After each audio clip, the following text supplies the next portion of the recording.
नमस्कार दोस्तों, Aditi voice channel में आप सभी का स्वागत है।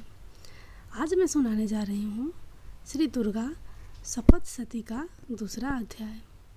इसमें देवताओं के तेज से देवी का प्रादुर्भाव और महिषासुर की सेना का वध का वर्णन है।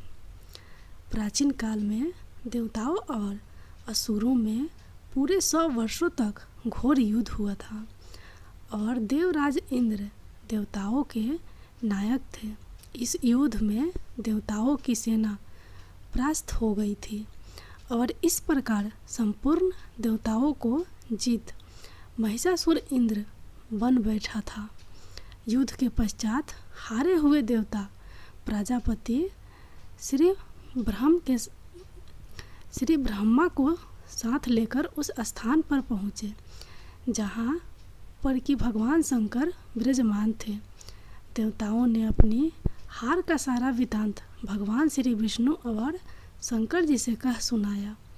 वह कहने लगे, हे प्रभु, महिषासुर सूर्य, चंद्रमा, इंद्र, अग्नि, वायु, यम, वरुण तथा अन्य देवताओं के सब अधिकार छीनकर सबका अधिष्ठता स्वयं बन बैठा है। उसने समस्त देवताओं को स्वर्ग से निकाल दिया है। वह मनुष्यों की तरह पृथ्वी पर विचर रहे हैं। देवियों की सारी करतूत हमने आपको सुना दी है और आपकी शरण में इसलिए आए हैं कि आप उनके वध का कोई उपाय सोचें। देवताओं की बातें सुनकर भगवान श्री विष्णु और शंकर जी को दैत्यों पर बड़ा गुस्सा आया। उनकी भौहें तन गई और आंखें लाल हो गई।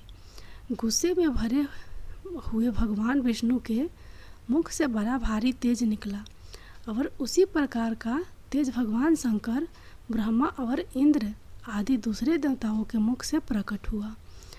फिर वह सारा तेज एक में मिल गया और तेज का पुंज वह ऐसे दिखता था जैसे कि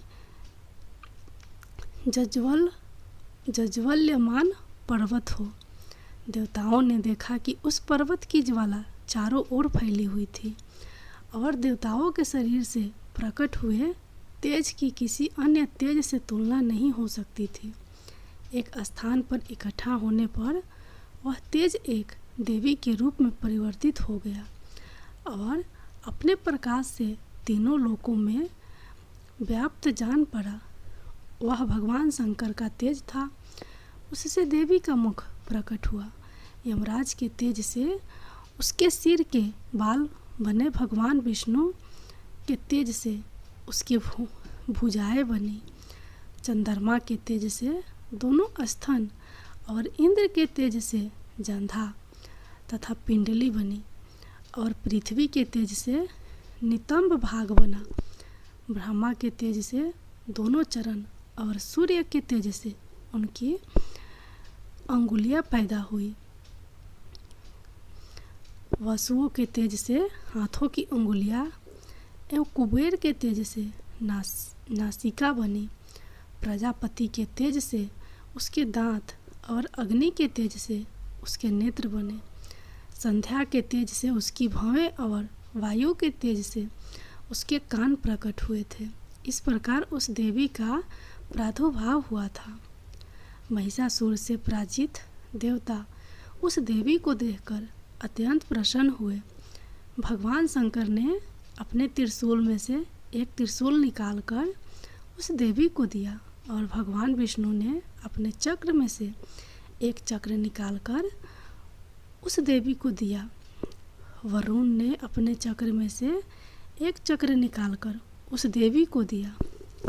वरुण ने देवी को शंख भेंट किया। अग्नि ने इसे शक्ति दी। वायु ने उसे धनुष और बाण दिए। सहस्त्र नेत्रों वाले श्री देवराज इंद्र ने उसे अपने वर्ज से उत्पन्न करके वरज दिया और ऐरावत हाथी का एक घंटा उतारकर देवी को भेंट किया। यमराज ने उसे काल दंड में से एक दंड दिया। वरुण ने उसे पास दिया। प्रजापति ने उस देवी को स्फटिक की माला दी और ब्रह्मा जी ने उसे कमंडल दलु दिया। सूर्य ने देवी के समस्त रोमा में अपनी किरणों का तेज भर दिया। काल ने उसे चमकती हुई ढाल और तलवार दी और उज्जवल हार और दिव्य वस्त्र उसे भेंट किए और इनके साथ ही उसने दिव्य चूड़ामणि दी, 2 कुंडल, कंकन, उज्ज्वल अर्धचंद्र, बाहों के लिए बाजूबंद, चरणों के लिए नुपुर, गले के लिए सुंदर हंसली और अंगुलियों के लिए रत्नों की बनी हुई अंगूठियाँ उसे दी। विश्वकर्मा ने उनको फरसा दिया और उसके साथ ही कई प्रकार के अस्त्र और अभेद कवच दिए। और इसके अतिरिक्त उसने कभी न कुम्हलाने वाले सुंदर कमलों की मालाएं भेंट की। समुद्र ने सुंदर कमल का फूल भेंट किया। हिमालय ने सवारी के लिए सिंह और तरह तरह के रत्न देवी को भेंट किए।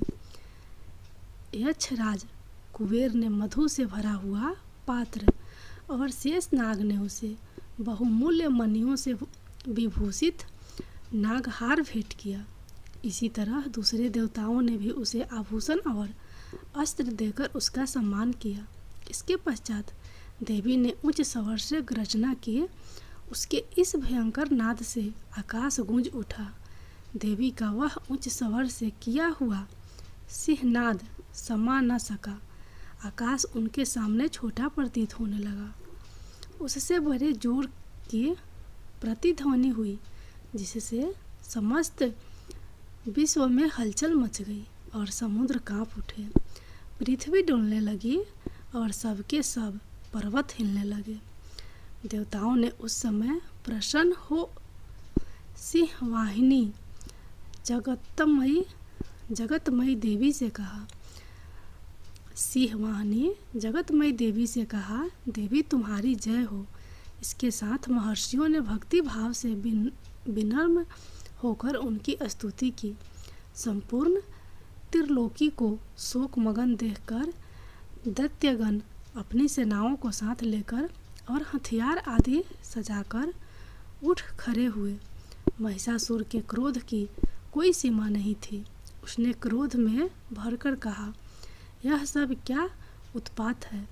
फिर वह अपनी सेना के साथ उस ओर दौड़ा जिस ओर से भयंकर नाद का शब्द सुनाई दिया था और आगे पहुंचकर उसने देवी को देखा जो कि अपनी प्रभा से तीनों लोकों को प्रकाशित कर रही थी। उसके चरणों के भार से पृथ्वी दबी जा रही थी। माथे में मुकुट से आकाश में एक रेखा सी बन रही थी और उसके धनुष की टकोर से सब लोग क्षुब्ध हो रहे थे। देवी अपने सहस्त्रों भुजाओं को संपूर्ण दिशाओं में फैलाए रखी थी। इसके पश्चात उनका दैत्यों के साथ युद्ध छिड़ गया और कई प्रकार के अस्त्र शस्त्रों से सब की सब दिशाएं उद्भूषित होने लगी। महिषासुर की सेना का सेनापति चिच्छुर नामक एक महान असुर था।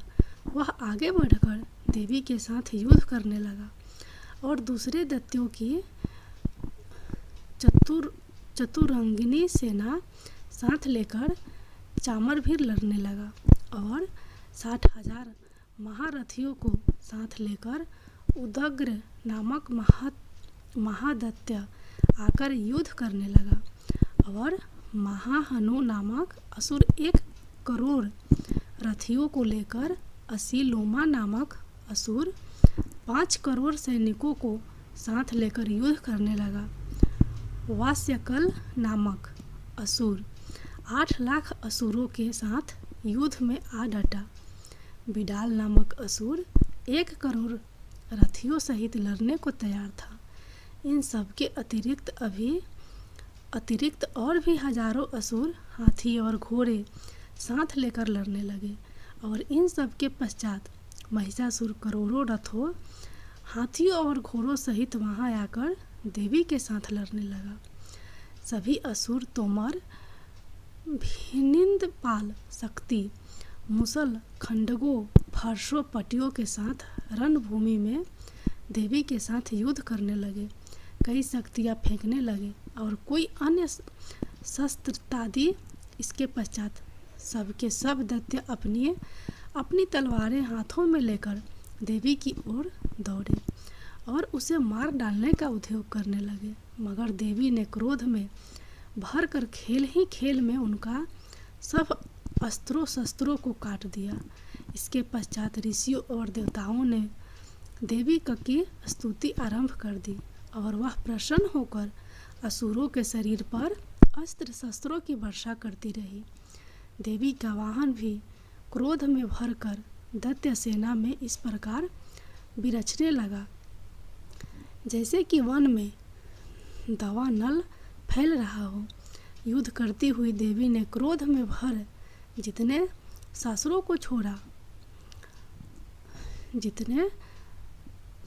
को छोड़ा वह तुरंत ही सैकड़ों हजारों गणों के रूप में परिवर्तित हो गए। फरसे, भिनिंदपाल, खंडक तथा पटिस इत्यादि अस्त्रों के साथ दैत्यों से युद्ध करने लगे।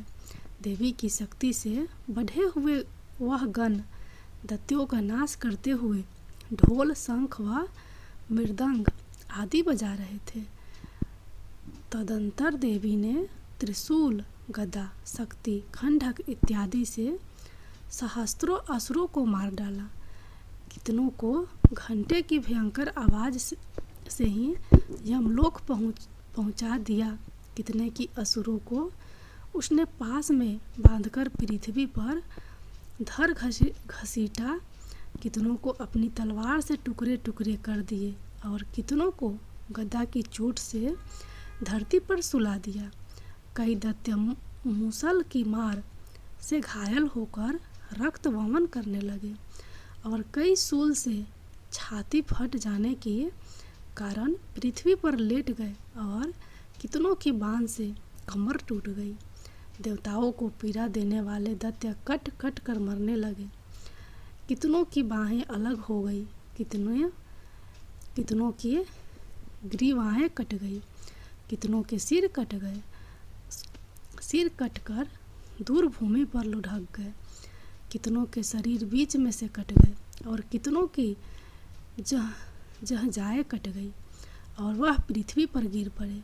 कितने ही सिरों व पैरों के कटने पर भी भूमि पर से उठे खड़े हुए और शस्त्र हाथ में लेकर देवी से लड़ने लगे। और कई दैत्यगण भूमि में बाजों की ध्वनि के साथ नाच रहे थे। कई असुर जिनके सिर कट चुके थे बिना सिर के धड़ से ही हाथ में शस्त्र लिए हुए लड़ रहे थे। दैत्य रह कर ठहरो ठहरो कहते हुए देवी को युद्ध के लिए ललकार रहे थे। जहाँ पर यह घोर संग्राम हुआ था वहाँ की भूमि रथ, हाथी, घोड़े और असुरों की लाशें से भर गई थी और असुर सेना के बीच में रक्तपात होने के कारण रुधिर की नदियाँ बह रही थी। और इस तरह देवी ने असुरों की विशाल सेना को क्षण भर में इस तरह से नष्ट कर डाला जैसे तृण काष्ठ के बड़े समूह को अग्नि नष्ट कर डालती है। और देवी का सिंह भी गर्दन के बालों को हिलाता हुआ और बड़ा शब्द कहता हुआ असुरों के शरीर से मानो उनके प्राणों को ढूंढ रहा था। वहाँ देवी के गणों को जब दैत्यों के साथ युद्ध किए तो देवताओं ने प्रसन्न होकर आकाश से उन पर पुष्प की वर्षा की।